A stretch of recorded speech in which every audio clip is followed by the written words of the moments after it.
How to log in to BBD University.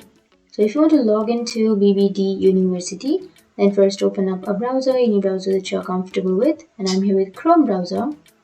Simply go for the search bar and search for BBD University login.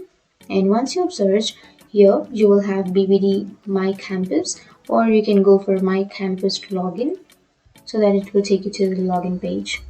So BBD simply means Babu Banarasi Das University.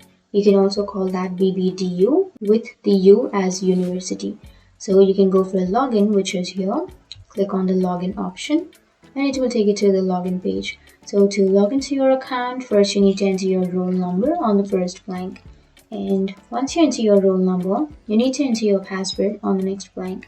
But if you don't remember your password, then you can go for forgot password, which is here on the bottom of your screen.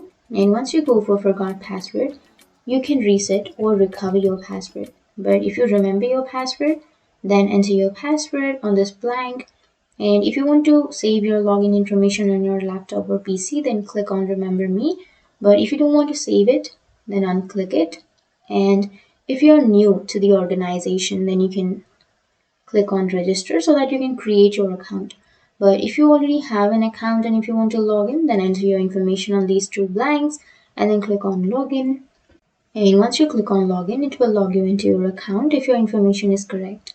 So that's it. That's how you log into your BBD University. And if you have any questions, feel free to comment below. Thanks for watching.